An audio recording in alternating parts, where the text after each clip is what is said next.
السلام علیکم عزیز طلباء، آج ہمارا ٹاپک ہے طالب علم کے مشاورت کے مقاصد۔ ایک طالب علم کے مشاورت کے کون کون سے مقاصد ہو سکتے ہیں؟ Are purposes of student counselling, یعنی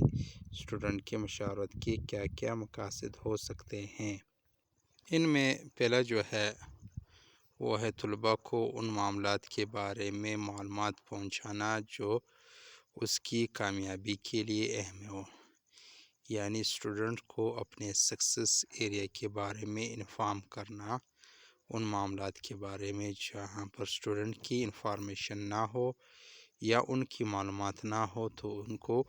معلومات دینا، اور اس کے ساتھ جو ہے طالب علموں کے متعلق معلومات حاصل کرنا کہ ان کے مسائل حل کرنے میں کتنی مدد کی ضرورت ہوگی، یعنی یہ جاننا کہ کون کون سے ایریا میں اسٹوڈنٹ کو جو ہے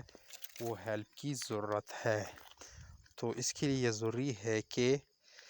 اسٹوڈنٹ کے متعلق معلومات حاصل کی جائے کہ ان کی کون سی ایریا ویک ہے یا کہاں ان کو مشکلات کا سامنا ہے، تو اسی مناسبت سے پھر آسانی ہوگی کہ کہاں کہاں پہ جو ہے اسٹوڈنٹس کو اسسٹنٹ فراہم کرنی ہوگی، یعنی ہمیں وہ ایریا آئیڈینٹیفائی کرنی ہوتی ہے جہاں پر اسٹوڈنٹ کو ضرورت ہوتی ہے ہیلپ کی، تو نیڈ آف ہیلپ کو آئیڈینٹیفائی کرتے ہیں۔ اس کے ساتھ جو ہے وہ استاذ اور طالب علم کے درمیان ایک ایسی فضا قائم کرنا جس سے وہ ایک دوسرے کو سمجھ سکے،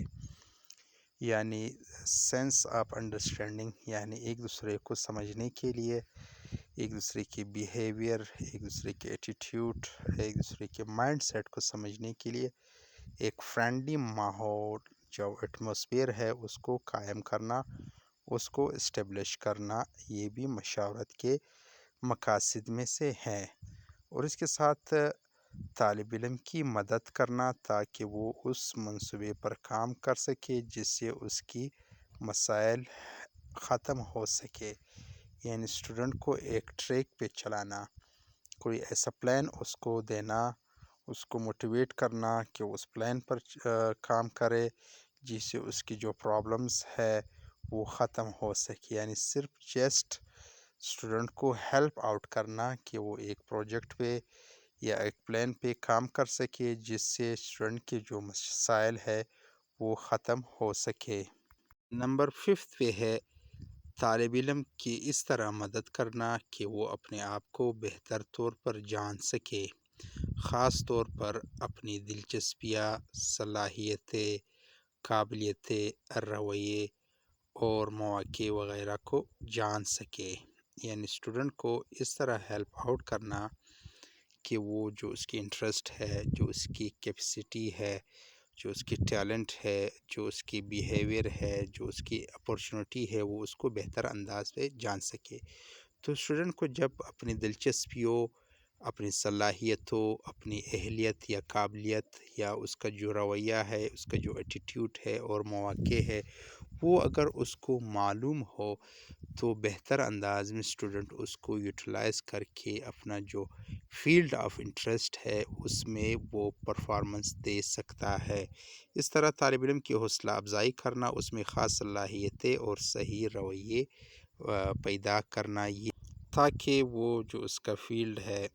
یا اس کی جو لرننگ پروسیس ہے وہ صحیح ڈائریکشن میں جائے اور وہ اپنی صلاحیتیں نکھارے اور وہ جو ہے وہ ایک کارآمد شہری بنے۔ اگر اس کے رویے بہتر ہو، اچھے ہو، تو وہ بہتر انداز میں اپنے دوسرے اسٹوڈنٹ کے ساتھ انٹریکٹ کر سکتا ہے۔ نمبر 7 پہ ہے اس کو کامیابی کا احساس دلانا تاکہ وہ اپنے لیے مختلف چیزیں حاصل کر سکے، یعنی سینس آف سکسیس اس میں ڈیولپ کرنا تاکہ اس میں صلاحیت پیدا ہو اور وہ مختلف چیزیں حاصل کر سکے۔ تو یہ بھی طالب علم کے مشاورت کے مقاصد میں اہم مقصد ہے، بلکہ اہم ترین مقصد ہے۔ نمبر 8 پہ ہے طالب علم کی مدد کرنا تاکہ وہ اپنے لیے تعلیمی اور پیشہ ورانہ مضامین کا انتخاب کر سکے۔ بڑا مسئلہ ہوتا ہے طالب علم کے لیے، وہ سرگردان ہوتا ہے کہ وہ اپنے لیے کون سا تعلیمی یا پیشہ ورانہ مضامین منتخب کرے۔